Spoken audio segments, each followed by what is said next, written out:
So it's like in meditation, you're zipping out all these personas you have. I'm a father, I'm a mother, I'm a husband, I'm a wife, I'm a lawyer, I'm a successful person, or I'm an unsuccessful person. I'm very highly educated. I'm very powerful. These are identities. These are ideas you have. Yes, they're true to some extent, but they don't completely define you.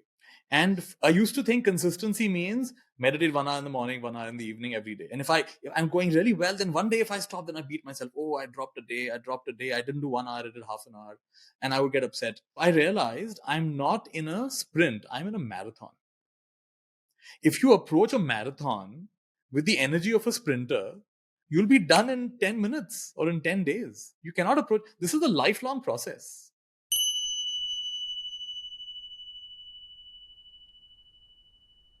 Namaste, good morning, good evening to everyone. My name is Raman.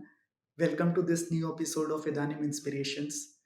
I'm so thrilled to introduce our guest for today's episode, Nithya Shanti ji, ex monk, TEDx speaker, book author, and spiritual teacher known for his teachings on happiness and mindfulness.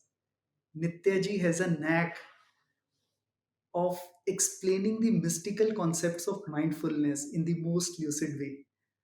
He has coached various audiences ranging from CEOs to educators to beginners.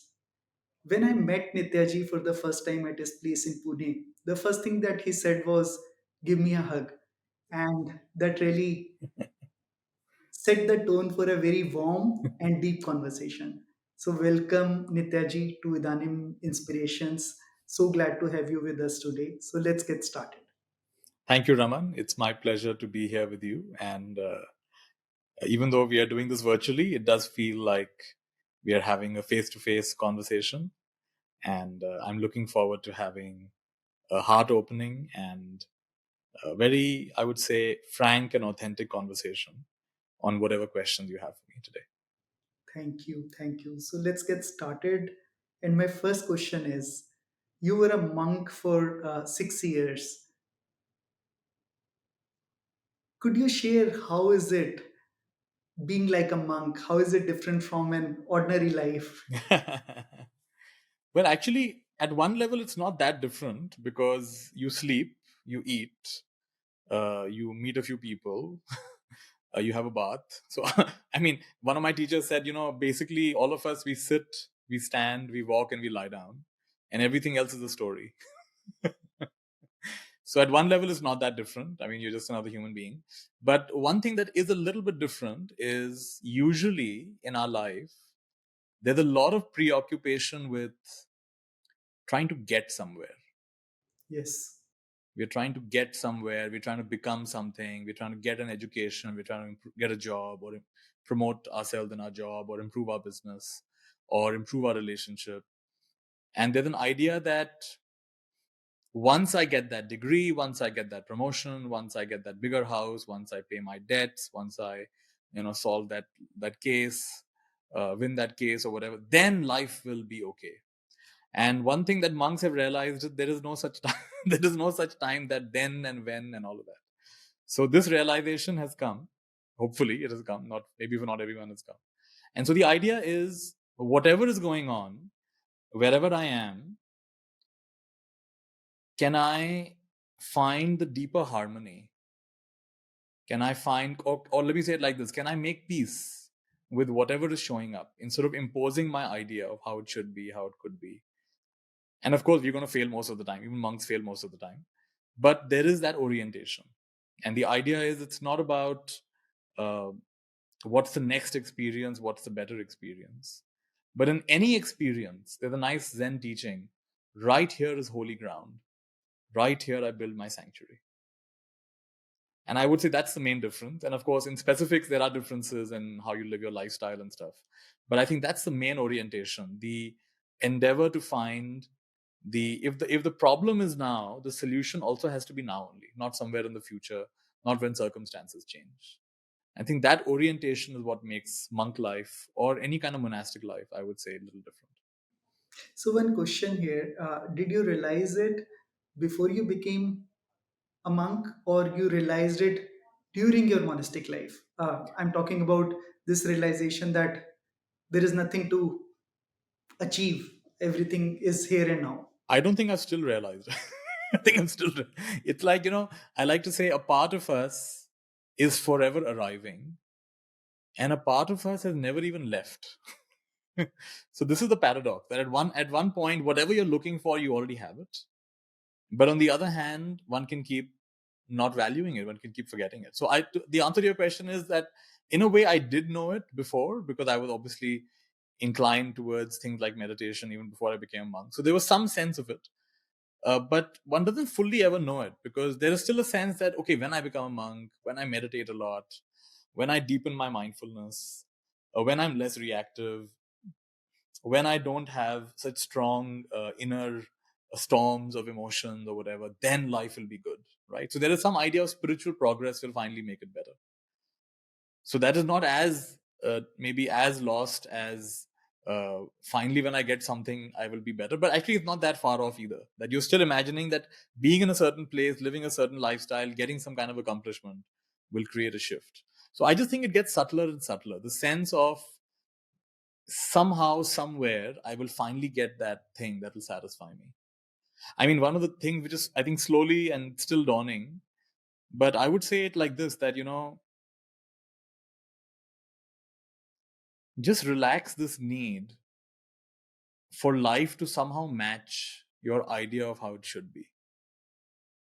That I should be the way I should be the way I imagine I should be, you should be the way I imagine you should be, life should be the way I imagine.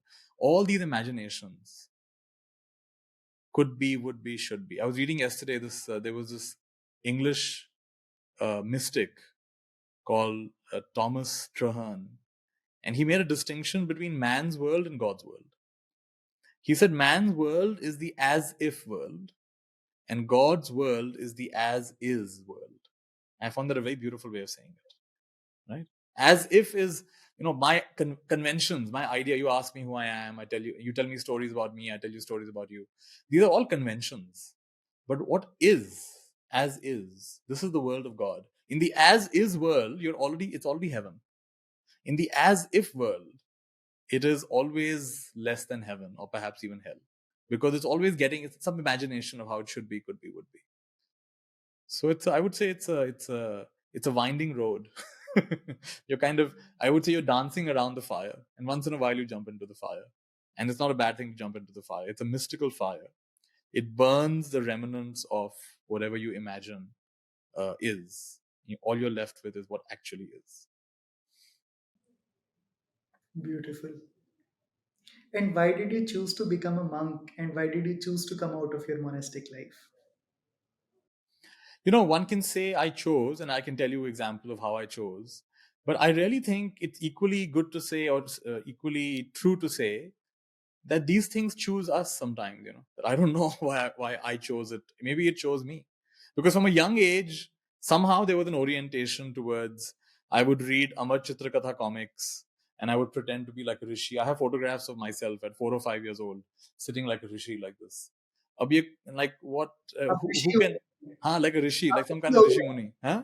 आप ऋषि already हो गए रिशी हैं मैं जब school में था, when I was passing out of class 12th, they asked us in the passing out thing, whatever celebration, that everybody will be given names by their classmates about who they imagine they'll be in the future. So class 12 mein, my classmates gave me the name. My name back then was Harsh, before it became Nithya Shanti. They called me Swami Harshananda. So they saw some Swami quality in me even back then, even before I was really into all of this big time. So who knows whether we choose or life chooses? But to give you a few things, there was a desire to understand life more deeply. Definitely, I think many people have it. In my case, it was there, and specifically around happiness. Somehow, I had the sense, and I don't know. Like we talk about purpose of life. Somehow, I felt the purpose of my life is to understand what is happiness, what is true happiness. So my idea was, I'll first learn what is happiness, and then I'll help other people be happy. But of course, as I went along, I realized it's actually sometimes in the process of helping people be happy, you get happiness. It's not like you have to first figure it out. There's a lovely story. The student comes to the teacher and says, I'm very discouraged. I'm very disappointed. I'm very discouraged. Nothing is moving in my life. Please guide me. I'm really very discouraged. And the teacher just looks at him for a long time. And then just says 2 words. He says, encourage others. So, what a beautiful short story, powerful story, that what we are seeking in life, give others what you're seeking, and you will find you have more than enough of it. So, I still don't know if I know the answer of what is happiness, but in the process of orienting my life around, let's explore the question, what is true happiness? And let's explore it together. We don't have to get questions that are actually more important than answers. The question, who am I, is more important than any answer you give to the question, who am I? The question, what's important, is more significant than the specific answers you and I give. We don't have to fight, oh, your important is less important than my important. That's a silly thing. But the question, what's important, what's valuable, what deserves my attention, what deserves my time, what deserves my energy, what is valuable. Somebody asked the Buddha this question, and he gave the Mangala Sutta, where he described 36 different blessings, the highest blessings in the world, in life that one can have. And the fascinating one, the very first one is asevanacha balanan. Do not associate with fools. Panditanancha sevana. So in the Buddha's teachings, association with the wise, pandita, is supposed to be the first blessing after which all other blessings follow. And in my case, I would say that's the case, because in school, I got to go to a very rare school called Mirambika, which is not a normal school, because children themselves decide what to study. No one tells them this is your curriculum, this is what you have to study. We decide what we want to study. And guess what? We test our own knowledge. Nobody else gives us a test or an exam. We have to authentically evaluate. I had certain goals to study something. Did I achieve those goals or not? So it's a self-driven method. And our teachers were very inspiring. And one of my teachers later on went on to become a Buddhist monk. He was my puppetry teacher. So when I met him, I must have been, I think, 16, 17 years old at that time. And I met him. He'd come back from being a monk, and he was still a monk, but he had been living in Sri Lanka. He came back to Delhi. And spending time with him, then that is Panditanancha Sevana. That is association with the wise. He gave me a very different point of view around life. He had a heart problem, which is why he came back from Sri Lanka. He told me, doctors have said, your heart is so weak, any day you can have a heart attack and die. Normal people, if you have a sword hanging on your head, any day you can have a heart attack and die. They'll be nervous wrecks. They'll not be able to enjoy. But this man was very calm. This man would meditate. He would take long walks with me. He would, enjoy eating brown bread with banana. I found him so fascinating. And he had answers. He had a whole different life experience than most people. So when I asked him questions, he gave me totally different answers than normal people give. And I really relished and enjoyed my time. Whenever I'd leave him, I would spend 2-3 hours with him on weekends. I would feel I'm floating in the air going back to my home. I used to catch a bus. So I'd be waiting. Normally, waiting for a bus 1 hour, you have to wait. It's quite irritating. But having been with him, I would think, no, it's time to meditate. So I'd sit on the bus stop and I'm watching my breath, or I'm noticing what's happening around me. And I'm very calm. I'm being in the present moment. So associating with him was something that sowed the seed that maybe I should also be a monk. And one day I asked him, can I also be? He said, yes, you can be a monk. Anybody can be a monk. And you don't have to be a monk for life. In Buddhism, you don't take a lifelong vow. So I found that very realistic, that there's no pressure that you have to be a monk for life. Just try. In fact, it's very common in places like Thailand and Burma to become a monk for 3 months, 6 months, 1 year. I said, let me try. I'd love to try this. And that's how the first idea came. And later on, I actually went on to be a monk. And why did you choose to come out of your monastic life? It wasn't a quick, both becoming a monk and leaving, neither of them was a quick decision. It wasn't an impulsive decision.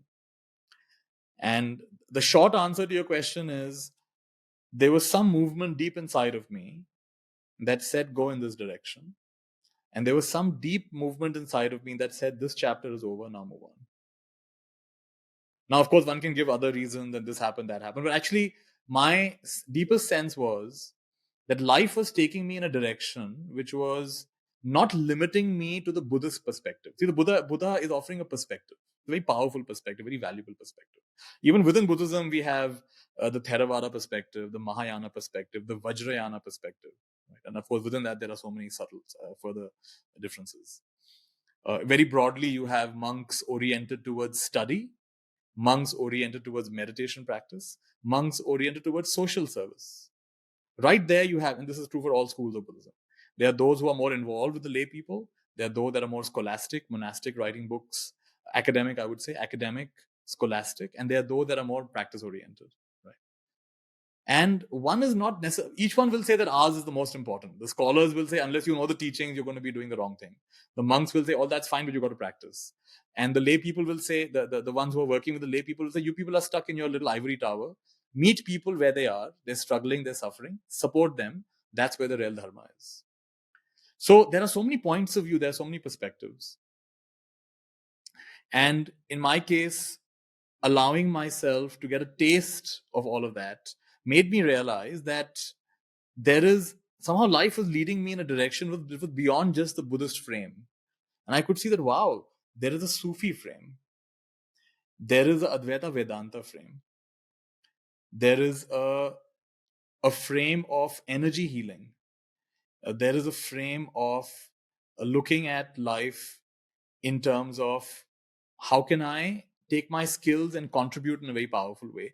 And somehow I reached a point where I couldn't say one frame is better than the other frame. I just couldn't. I said they're all valid frames. And while I love the Buddha's frame, I can't say this is the only frame. And I can't say that the sub school of Buddhism that I'm following, Theravada Buddhism in Sri Lanka or in Thailand, that this is the ultimate. I just couldn't say it anymore. I said, not the ultimate. It is a way. It is not the way. And so there were parts that I could just say that I was not completely aligned with, or you could even say I was discontented with. And it wasn't even leaving was not an easy decision. I did not just wake up one day and say I'm leaving. I let it. I took me almost 2 years, 2.5 years. I stayed with that sense of I'm not sure I want to do this for life. And at one point, in my case, somehow I get a lot of dreams. Like not a lot of dreams, but I get very prophetic or a lot of my guidance comes in my dreams. So I had just a very clear dream one morning saying that, okay, this is over. This phase is over. Step out. And I've been following these kind of dreams.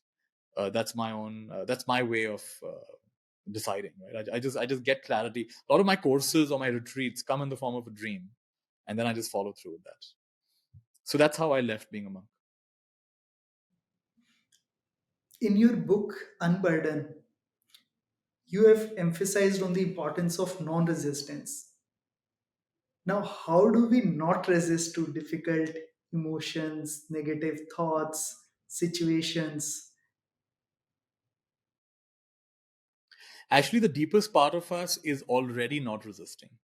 See, your eyes can look at many things. Some of them are nice, some of them are not so nice.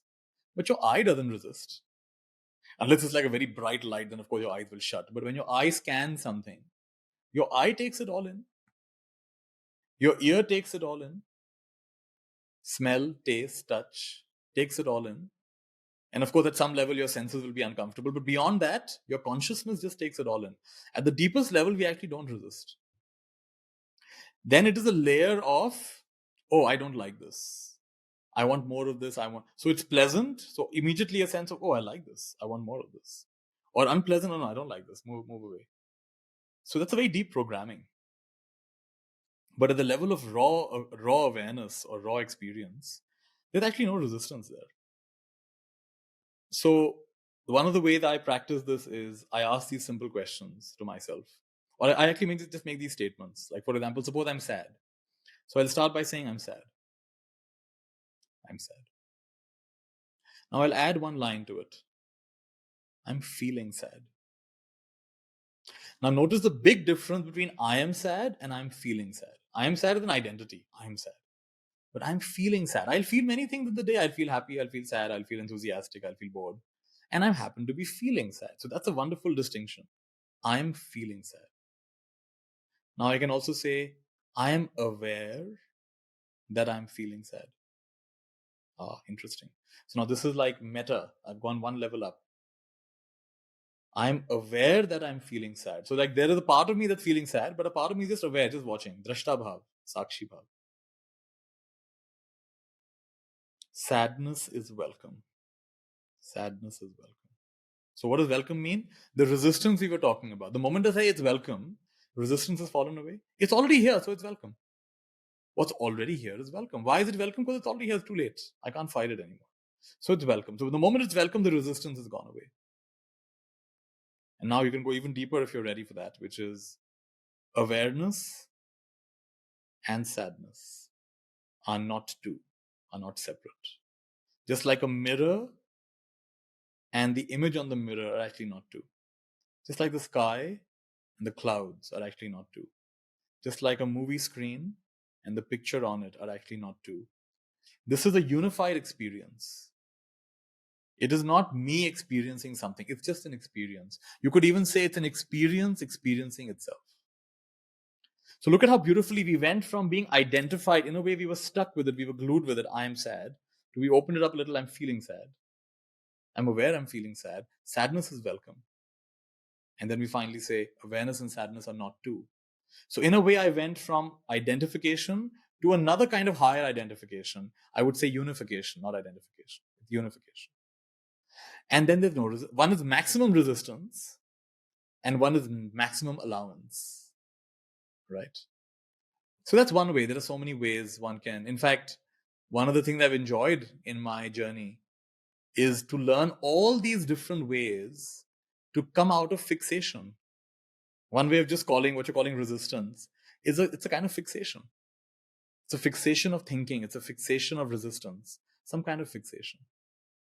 And I've discovered so many curious things along the way that if you breathe differently, you can release fixation.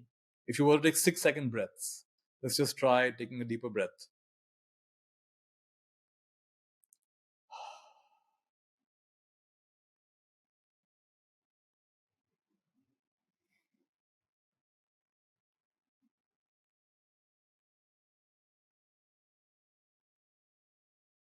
Deep breathing releases fixation. Tapping some acupressure point, something called EFT, emotional freedom techniques. I was amazed that just tapping some acupressure points seems to release fixation. Choosing to love my experience, whatever the experience is, just say, I love this. It's pleasant, it's unpleasant, it's neutral, doesn't matter. I just love this. I love it exactly the way it is. Or if I just decide to say something very radical, I say, this is the most perfect moment of my life. This is the most perfect moment of my life. I'm challenging my fixated thought. I'm challenging my resistant thought. So like this, there are countless actually approaches, but it's not so much about the approach, it's about where it gets you. It's just like there are countless kinds of cuisines or dishes in the world, what kind of food you can have. I mean, the list would go into thousands and thousands. But ultimately, it's not about the dish. It's not about rice or noodles. It's about, does your hunger go away? So the proof of the pudding is your suffering reducing? Is your resistance reducing? Is your fixation reducing?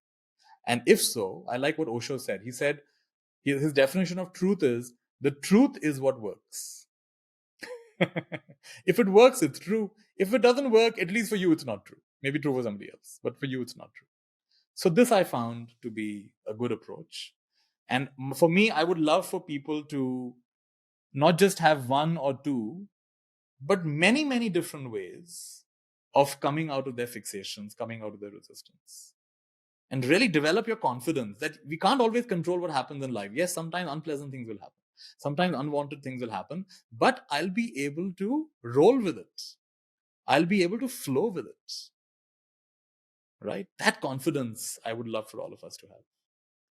And I can say for myself that to a large extent, I do have that confidence. I don't claim that I'll never get sad, never get angry, never get upset, never get confused. I can have all of that. But I've seen in myself the ability to roll with it, the ability to flow with it, the ability to not, oh my goodness, you're supposed to be the spiritual teacher, ex-monk, you're not supposed to feel this. So I'm feeling it. What to do? This is the way it is. And there's a part of me that's always untouched by this. Yeah. And I can share a lot of our users since we started Idanim, they come back with this question, rather expectations of not having any negative experience, negative emotion, negative thought. This is perhaps the biggest mistake or maybe misconception that people have about mindfulness and meditation practice. True, well said. So you spoke about identities and you also referred to being boxed in identities in your book. Yeah. Could you explain what do you mean by that? To be boxed in identity is to be very strongly. I'll give you an example. I have a friend of mine, and she said, Nithya, my father was a Supreme Court judge. Very respected man, very learned man, very high integrity. But there was one problem. When he came home, he was still a judge. So we actually never had a father, we had a judge. So his rule, his word was the law. So when he said finish your food, it meant finish your food. Nothing happened, right? When he said clean your room, he meant clean. Nobody can say anything. So it's great to be a judge, but are you going to be a judge at home also with your kids also? Can you relax a bit? Can you be a father? Can you play a little bit? Can you laugh a little bit? Now that's an example of getting boxed into your identity. My name is Nithya Shanti, but my old friends know me as Harsh. So if an old friend comes along and says, "Hey, do you mind? I'm not used to calling you Nithya. I'm going to call you Harsh." I'll say, "Please, by all means, call me Harsh, because you know me as Harsh. Why would you call me Nithya? That's the wrong thing for you to say." Nithya, the name I've chosen for myself, because I didn't want to. After I became a monk, my name changed as a monk. Then when I came back, somehow the name Harsh wasn't something like sometimes the shirt just doesn't fit. I thought, "ये Harsh कौन है? ये Harsh समझ ही नहीं आ रहा मुझे." I'm not able to connect to the name Harsh. So then I changed my name, right? So to not be boxed in the identity is just because I'm a spiritual teacher doesn't mean I have to always be a spiritual teacher. When I'm with my brother, I should just be a brother. I shouldn't be. It'll be problematic for me to be a spiritual teacher with my brother. And it's so nice. Like when I travel sometimes, I go to places where no one has heard of me, no one knows anything about me, and how refreshing it is to not be in the identity of whatever you call it, meditation teacher, spiritual teacher. Just be a person, right? Just be a person. In meditation, I saw a nice cartoon once actually of this person zipping open their body and their spirit shining out. So it's like in meditation, you're zipping out all these personas you have. I'm a father, I'm a mother, I'm a husband, I'm a wife, I'm a lawyer, I'm a successful person, or I'm an unsuccessful person. I'm very highly educated, I'm very powerful. These are identities. These are ideas you have. Yes, they're true to some extent, but they don't completely define you. People with very strong identities, you know what happens? Sooner or later, that identity becomes irrelevant. For example, just let's say you've been a very senior corporate person or a senior government official. Sooner or later, you'll have to retire. And now they go through an identity crisis because, okay, now what? I To some personally extent, yeah, you've seen some that? of my family members who were in the public service and Huh. when they retired, life changed for them. And it happens to all the people who get retired. Exactly. Their life completely changes in a matter of a day. So true. So you're so used to. My own father used to be in the public sector. He used to be in Steel Authority of India, and he was quite senior in that company. When he left, he did not even know how to write a check. He did not know how to write a checkbook. He know how to encash a check, right? Maybe he knew how to write a check. He never been to a bank, right? He didn't know how to post a letter. These basic things, because the other people have done it for him his whole life, right? Same thing happens to people in the army or the armed services. When they leave and they come to normal civilian life, it's quite disorienting. So these are examples of, now of course for some people it's easier, some people it's harder. The more you hang on to an identity and you forget that it's just an identity, it's just a role you're playing, the more painful your life becomes. A good actor should be able to play the role, but also remember it's just a role. If I'm a villain in the movie, it doesn't mean I have to go home and be a villain at home also. No, it's the movie you're the villain. If you're a hero in the movie, it doesn't mean you have to go and be a hero in real life. I mean, please be careful. You might hurt yourself. Don't try jumping off buildings and things. So you should remember the role that you're playing and just play the role and put down the role. Don't carry it beyond that. That's what I mean by not getting boxed in by identities. Sure, thank you. And another question, Nityaji. You have been teaching meditation and mindfulness practice for so many years, have impacted thousands of lives. Why should one even consider a meditation and mindfulness practice? I sometimes wonder. Um, I mean, definitely, first of all, out of curiosity, just experience it because why not, right? What have you got to lose? So many people claim to have been benefited by it. Um, and then after that, just see. I don't know if everyone's purpose in this life is to follow a meditative path. For some of us, just we are just more suited to being just more active. It's just much better for our nervous system. Give us something to do and we'll do it. To sit there and to be aware of our breath. Some of us are just not designed for that. Some of us are much better in a more bhakti kind of format. They just give us something to believe in, to be devoted to, and we'll give our whole heart energy to that. So I think meditation and mindfulness, for some of us, it really works very well. I still consider myself a beginner. I still consider myself a learner. I don't consider myself to reach any great level. And I find that a very good place to be, because it keeps it fresh. It keeps it new. It's always fresh. It's always new. I don't claim to have understood some big thing or realized some big thing. It's forever meeting myself anew, meeting this moment anew. And so I'm traveling very light. Maybe to answer this question, I can just give a few things that happened for me. Now, I don't know if it'll happen for the other person, but I'll tell you what happened for me. I went from being very highly self-judgmental. I had a lot of self-criticism, a lot of self-comparison, very high idea of how I should be, and very low opinion of where I am. So there was all this inner contradiction, inner comparison that kept going on, a lot of inner war going on. And meditation first made me aware of that, and then gave me some tools to begin to come out of that. So, for example, to have more compassion for myself and for others. Also, in my case, it improved my personality. I was, because of that self-judgment, etc., I used to really be a little bit held back. But as I relaxed more within myself, my personality began to shine. I became a little bit more funny. I became a little bit more outgoing. I began to focus more on how I can help people instead of what I can get from them. They should like me. All that desire that they should like me all reduced. And so that, in that way also, it helped me. And more deeply, I used to be very confused about what to do with my life. Is it about earning a lot of money? Is it about getting very popular? Is it about being very learned? I used to be very confused. But this gave me a clarity that actually it's about, wherever you go, wherever you are, be comfortable in your own skin. Be comfortable in the moment. Connect deeply with yourself. Connect deeply with those around you. Connect deeply with life. So some kind of clarity began emerging about what life is about. Live well, love well, learn to let go. These kinds of things began to get clear. And not just clear at an intellectual level, clear at a practice level, at an experiential level, in my case. And fears, very deep fears, like in my case, after I began meditating, somehow this fear of death came up. Because somehow one thing that happens in meditation for some of us is you just start seeing everything dissolving, dissolving, dissolving, dissolving, dissolving, dissolving, dissolving. So even though when I began meditating, I was 16, 17 years old, but I could just see dissolving, dissolving, death is right there.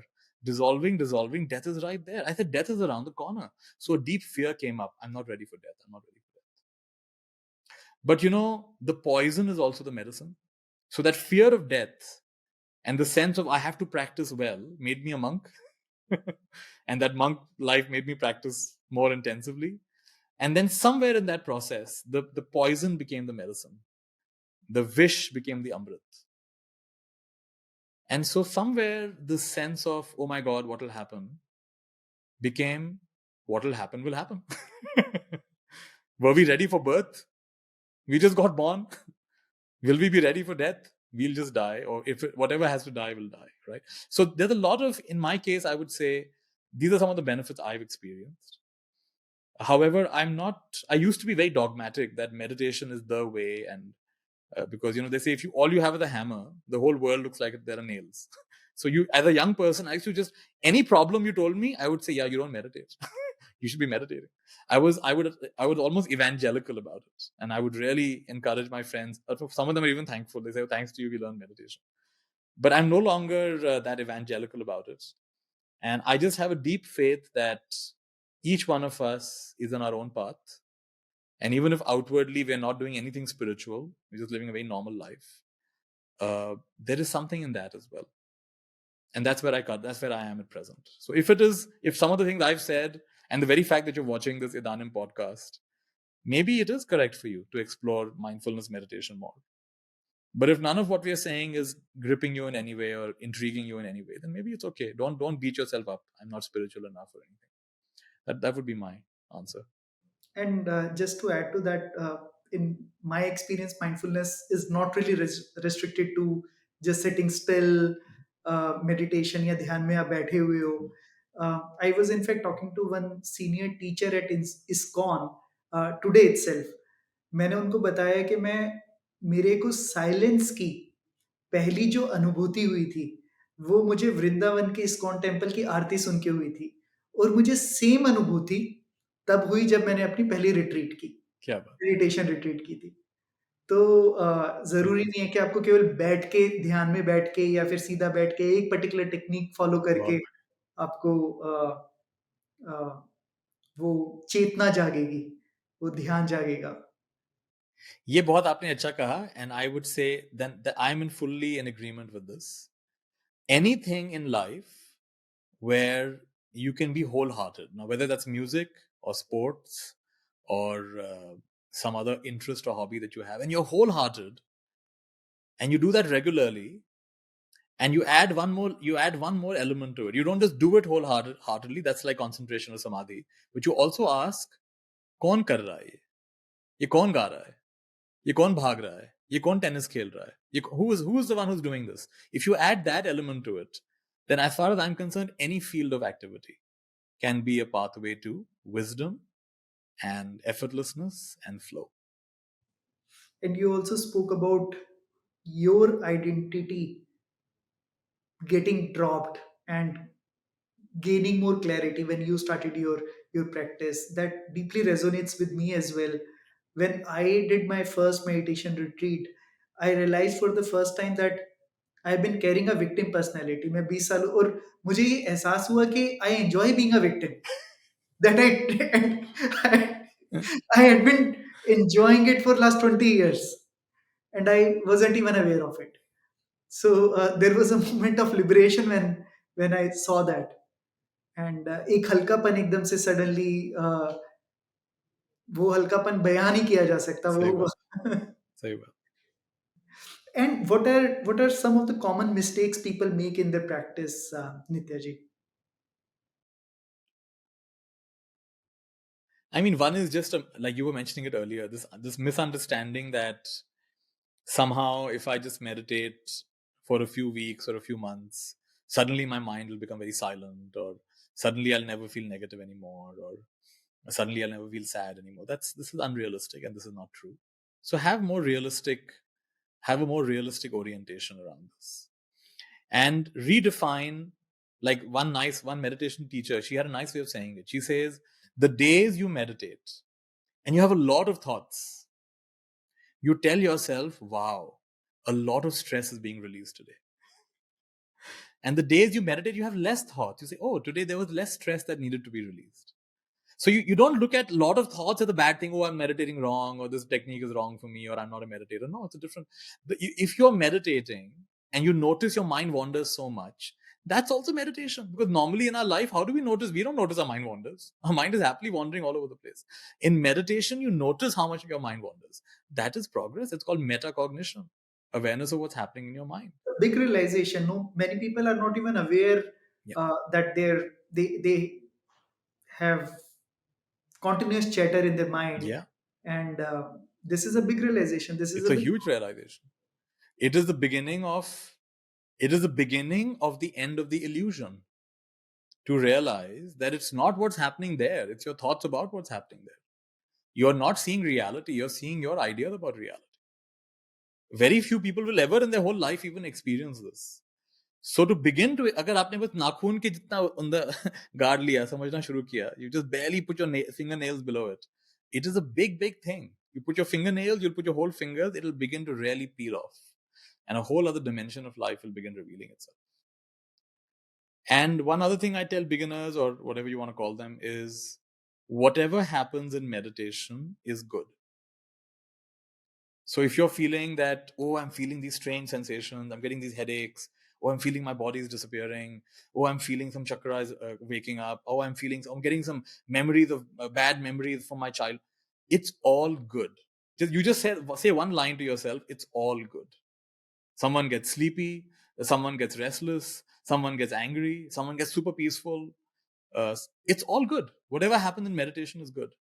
You're going to experience the whole of your inner life and your outer life, and you will just see it for what it is, without stories. That's the process. So, with that understanding, I feel we are well prepared. Don't overly expect some. My teacher used to say that he went to teach meditation in a prison. And he was surprised to see that 300 prisoners came. 300? They're so interested in meditation. So first session went, second session, third session, you notice that everyone's getting very restless. So he said, are there any questions? So one person raised his hand. He said, we have heard that meditation teaches you how to levitate. Then he understood why they're all coming. That they'll levitate and they'll get out of prison. He said, no. They will not learn how to levitate through my meditation. And right away, the attendance dropped from 300 to 50 people. So we have all these kind of unrealistic notions of what meditation will do. The way I say it is, like Raman, you and I are meeting. Can we just meet to connect? Does it have to be that, Raman, I'll meet you and you make me feel peaceful? You make me laugh a lot. You make me something. Then there's a lot of pressure on Raman. Raman has to make me laugh also, be peaceful also. Can we just meet without expectations? So when you meditate, you're meeting the one person you're stuck with for life. That's yourself. So can you meet yourself without expectation? Just meet. Why are you putting a pressure of I should be peaceful also? I should be thoughtless also. I should be this also. When you meet a friend, you meet your friend the way they are. You accept them the way they are. Can you meet yourself the way you are? Instead of saying that in this meditation, I will have so much peace, I will have my mind should not wander, this should not happen. You're making it too tight for yourself. Which is why Ajahn Brahm, one of my teachers, he says, more than mindfulness, we need kindfulness. Meet yourself in a kind frame, in a more compassionate, caring, loving frame. That would be the main tips I would give for people who are beginning on this journey. That's very, very important one. Many people uh, think of meditation practice as a means to get rid of their thoughts. That is something that we see with many of our users, particularly the ones who start their meditation journey with Idanim or wherever else as well. And they get to see their chatter even more clearly when they start their practice. True. तो वो बोलते हैं कि हमने तो सोचा था कि काम डाउन होंगे, यहाँ पे तुमको और ज्यादा दिखाई दे रहे हैं.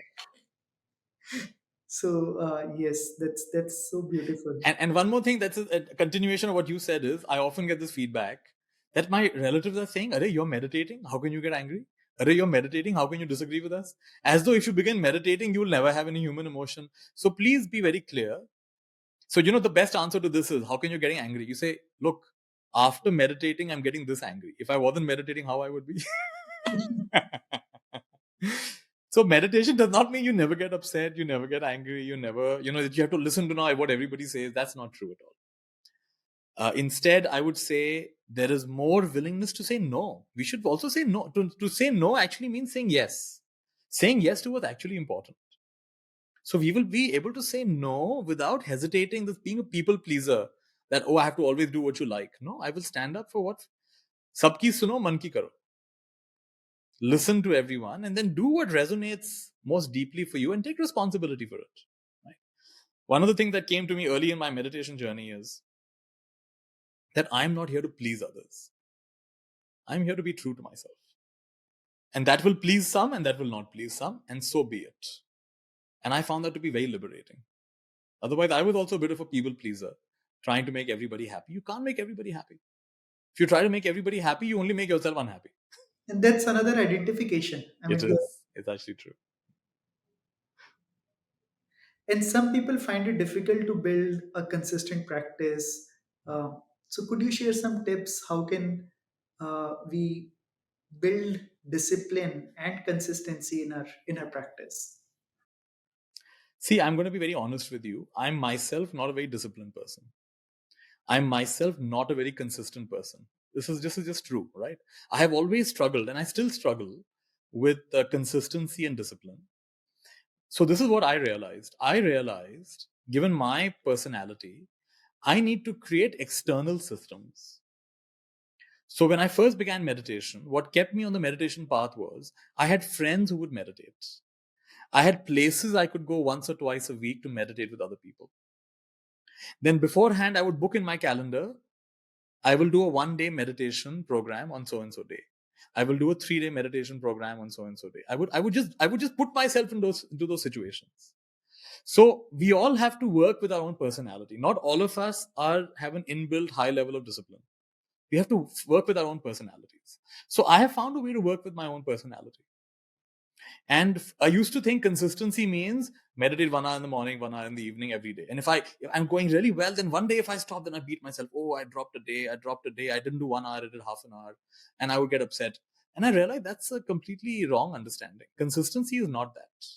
So I realized I'm not in a sprint, I'm in a marathon. If you approach a marathon with the energy of a sprinter, you'll be done in 10 minutes or in 10 days. You cannot approach. This is a lifelong process. So, yes, some of us are very good. We will, no matter what, meditate morning and evening. And some of us are not like that. I was not like that. But I can tell you, I have stayed on this path from the age of 16 till now. I may not meditate every single day. I still don't meditate every single day. But I have stayed on this path, and there's a generalized sense that this is available to me. Awareness, mindfulness, clarity, it's available to me. And I come back to it again and again. And I'm quite comfortable. And given a chance, I'll happily sit for 1 hour, 2 hours, even 3 hours. No problem. But I don't have the sense anymore that it has to look a certain way in my life. Because I tried for a very long time this mental idea of how my spiritual life should look. And I was not, at least for me, I was not able to map my idealistic version of my spiritual life onto my life. So I've come to realize that short moments of resting in clarity, repeated many times, that what I'm looking for is actually always available. And not only is it available, I actually cannot lose it. This is one thing I've realized. No matter what happens in my life, I cannot lose this. I can be lost in it for a while, but I can't lose it. Like, just because you don't think about you're wearing glasses, just because you don't think about your glasses doesn't mean you lost your glasses. In the whole day, maybe you only think about your glasses 2-3 times in the whole day, but you're wearing your glasses the whole time, right? We have our ears the whole time. We have our nose the whole time. You don't think, my nose, oh, my ears are there. They're there. Of course they're there. Awareness is there. But of course, that awareness may get lost in the contents. Let's come back. Keep coming home. So that is what I've realized. And so I would just like to encourage other people like me who are also, they claim that they are inconsistent. I would say, play the long game. Be what's that story of the rabbit and the tortoise, right? You be the tortoise, no problem. You go slow, but you keep going. And you keep going in that direction, right? And as long as you do that, like in my case, it became so deep that even if I said I don't want to meditate again, don't want to do anything spiritual again, I couldn't, because it had become, the stamp of that had gone so deep that it's just there now. It's just, it can't be taken away. It's just there. Once you have tasted the glimpse of this thing called mindfulness, awareness, it doesn't let you go. It doesn't. Even if you want to run, it doesn't. Exactly. You can't. But just to share my experience, Nityaji, I have also been indisciplined by nature. Though I feel there are virtues in being disciplined with your practice, but I wasn't very disciplined. I'm still not. But as you mentioned, I have also found a workaround. So if I don't really sit for my formal meditation practice in the morning, then maybe just 10 minutes before I start my day, I sit on my chair in front of my laptop. I would close my eyes, or maybe from my place to office, it's a 30 minutes drive. If I'm not driving, then I would just utilize that time to access that mindfulness. It Wow. is always there. So It's nice. and I've realized we have so much time. If we just calculate the time that we spend while Yeah. waiting for a lift, waiting for food, waiting for this, waiting for that, we would have hours of time So that we nice. usually don't utilize, that we can very well utilize. It's not really about sitting at a That's certain place at a certain time. You can very well utilize those moments of waiting to access that awareness, access that very mind. well said. So some of us will be very good at doing 1 hour of meditation, but the rest of us, we can do 61-minute meditation or 120 30-second meditations, or And multiplied more 15-second meditation. So you do these short moments throughout the day. Keep coming back. Ultimately, that's what it is. It's not about being like someone who is, oh, I do my everyday morning, evening. But then what about the rest of the day? Then you're not present the rest of the day. So it has to be a way of life more than just a practice that you do as a part of your Very life. well said. And I feel those moments of coming back are more important than 1 hour of formal sitting. Exactly. Well said. I mean, I really enjoy my Hmm. formal practice. Hmm. I usually sit for 45 to 60 minutes, Hmm. and I really enjoy it. But when I'm not able to do that, and even if I'm able to do that, irrespective of that, those moments, small moments of coming back, have I feel have deepened my own practice. True. Like in my case, I used to do this Vipassana style morning 1 hour, evening 1 hour. I actually made a rule for myself that I will not have breakfast unless I do my morning meditation, and I'll not have dinner unless I do my evening meditation. Like I said, I had to find workarounds for my personality. So the days I wouldn't do, I'm stubborn. नहीं करूँगा तो breakfast भी नहीं खाओ फिर रात को नहीं करूँगा तो फिर dinner भी मत खाओ फिर. So then I found ways to work with it, and in my case, the sitting for 1 hour would create such sometimes a lot of stillness, a lot of peace, and then the contrast of that stillness with the normal life where there's thoughts and there's everything. Then I would crave. I want that stillness again. I want that stillness again. So one thing I learned from one of my teachers was that this craving for the stillness is also a subtle delusion. Even if it's very pleasant and it seems very spiritual, it's also a subtle delusion. And he said, we are actually not looking for the peace of that kind of meditation. We are looking for the peace of awareness, which means there is a different kind of peace which is found even in the busyness of life. Right now, we are talking, right? We're not really meditating as such, but there is a kind of peace here as we are aware of whatever is happening. There is this peace. And this is always available to us. This does not require 1 hour or 2 hours of meditation, a perfect place and a perfect position, perfect health. It doesn't require any of that. So this teacher of mine, Luang Por Tien, he would really recommend that break this addiction. He said many people on the spiritual path are addicted to the peace of meditation. And in the beginning, that's a good thing to be addicted to. But later on, it actually holds you back from the even deeper peace and the truer peace, which is the peace of awareness. So I'm glad that I no longer have that strong addiction to the peace of meditation. I'm actually okay to be unpeace. My name is Nithya Shanti, so always be always peaceful. So even when I'm actually not that peaceful, to find the underlying peace in that mental not so peaceful, the peace of awareness. Nityaji, many people start their meditation journey keeping some benefits in mind. They already have some expectation, some outcome, some desired result in mind. Though all the teachers I know about you, all the teachers emphasize that meditation is not really about reaching somewhere. It is about accessing uh, and being present to the present moment, whatever is arising in the present moment. But still, all many people start their practice with some benefits, some outcome in mind, and when uh, they don't really see their उनको जब लगता है कि जो desired outcome था वो नहीं मिल रहा है, they tend to abandon their practice maybe after trying for just a few times, or they find it difficult. uh, is meditations meant for specific set of people?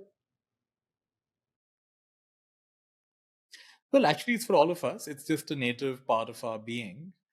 Um, like, you and I probably have smartphones, but there are many features of that phone we may never use. Like sometimes you'll be surprised, that my phone can do this also. I never knew my phone could do this, or I never knew this app could do this. So similarly, this is our body mind is actually far more advanced than any phone or any such gadget. Much, much more advanced. So you might be surprised as to how many features this body has that you never even knew about. And the things that we uncover through meditative training, through mindfulness, are some of those very remarkable things. Like memory can get really sharp. Like I was sharing earlier, I'm getting guidance in my dreams. Or you have the ability of, when you're with someone, you don't just listen to what they're saying, you listen to deeper than that. You listen to what they're feeling. You listen to who they really are. You listen to the deepest core of their being. You're recognizing more than the normal person can see, or your intuition gets really strong. So, I mean, I think human beings by nature tend to be a little bit goal oriented, little bit, tell me why it's important to me. I don't blame people to come to meditation with a sense of why should I spend half an hour? Why should I spend 1 hour? What benefit will I get? It's all right. That's the way we are programmed. Uh, and it's fine. So you try it for that. And like you're saying, don't, like with anything in life, you want to learn a new language, you want to learn to ride a bicycle, you want to learn a martial art. Nobody learns it in 1 or 2 times, right? It's a skill. So then even with that, say you want to get better at your studies. Okay, but don't expect you'll just get it in 2 or 3 times. Then be go at it. Be more persistent with it. And definitely you will get some benefits. And then the other version of it is, as it is our whole life, is this game of I'll do something, I'll get something, I'll do something, I'll get something. Can you leave one little corner of your life where you're not saying I'll do something, I'll get something, I'll just do it? So that's what I invite people, keep one little corner of your life. Now, whether it's gardening, I just garden for the joy of gardening. I just sing. I don't want to be a world-class classical singer or a film singer. I just sing for the joy of singing. And I just meditate for the joy of meditating, not what I'm going to get out of this. I asked my teacher, actually, why do we meditate? And he gave a very simple answer. He said, we meditate. I asked him, why do we practice? Which is a bigger term than meditation. Why do we practice? And he said, we practice to practice.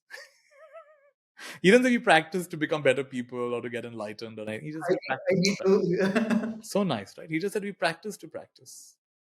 So you can approach it with a goal-oriented mind and then be patient. Don't expect overnight results. Like with any other skill, it's a skill. And then also once in a while say, suppose I just do it for the sake of doing it. Not that my stress will reduce or my weight will reduce or my sleep will improve or my relationships will improve or I'll get some $1 million idea. Just do it to do it. And to me, that is the purest approach that one can have. And these would still happen. These are the side effects of. Their side effects, exactly. Their side effects. And could you share some qualities of a good practice? Well, first of all, you should enjoy it. It should come easy to you. Maybe in the beginning it'll be a little learning, but soon enough it should come easy to you. You should enjoy it. It should feel that it renews you, it nourishes you. And if possible, why not take a practice which has a good track record? Because nowadays there is no end to information in this world, right? And there are, like in the West, they began this thing of everyone came up with their own brand of yoga. This yoga, that yoga, hot yoga, this, I mean, endless yogas. Everyone coming with their own brand. So there are endless brands. But why not take something that we know from a long time, and maybe even from scientific research, that a lot of people have actually got benefit from this. This gives you a little confidence that yes, I'm not, and in any practice, even the most well-researched practice, you will face some obstacles. But when you go with a practice that has got a very solid reputation, a solid, not just reputation, but a background to people who have done it, who've benefited from it, as well as scientific proof for it, then at least that part of your mind that doubts can calm down a bit and say, okay, if I be more persistent, I will get benefits. So many have benefited, I will also benefit. So I would say these are some of the things. And I think start with something like that. In the beginning, it's okay to experiment a little and try a few. I'm not one of those people who say just do one thing. Some people say, ek cheez seekho, bas usi pe lage raho. I actually don't agree with that. I said in the beginning, you should actually experiment, try different things. Like Idanim app is a good example. There are different meditations, different teachers. Try a few different things. And after a while, once you've got settled, then find a few core practices, something that you can return to again and again and again. If I speak for myself, my core practice would be, one is simply non-dual awareness. So non-dual awareness is recognizing that what I'm aware of and that which is aware are actually not separate. I don't know if others will understand this, but for me, this is something quite available, quite accessible. It's a non-dual awareness which is available to me. Another core practice of mine is awareness of body sensations, whether it's pleasant, unpleasant, neutral, to understand it as arising and passing, changing, changing, changing. Another practice of mine is to just witness what's happening at the mental and emotional level. Just witness that, just notice that. Another practice I come to again and again is awareness of body position. Am I seated, standing, walking, lying down? What are the body movements that are happening? Because the body is always in the present, right? And then loving, some version of loving kindness practice or compassion practice or gratitude practice. And similar to non-dual awareness, it would be self-inquiry. Who is doing this? Who is experiencing this? Who is liking this? Who is disliking this? Who is suffering right now? I am. Who am I? Where am I? And you find that there is suffering, but there's no sufferer. There is confusion, but there's no one who is confused. There is meditation, but there's no meditator. So the shift from personality view to process view. I would say these are some of the core practices. And of course, there are so many others, but these are the core things I just naturally come back to again and again and again. And so similarly, I would like each one of us to find our own core practices. Over the years, I must have explored hundreds, if not even thousands, of different practices. And then out of that, I've told you some of the main ones that are alive in me, that stay with me. So I would love for each one of us to find our own. Thank you so much for sharing these nuggets of wisdom and your practices, Nityaji. So thank you again, really, really thank you so much for sparing time, sharing your wisdom, experiences, teachings with us.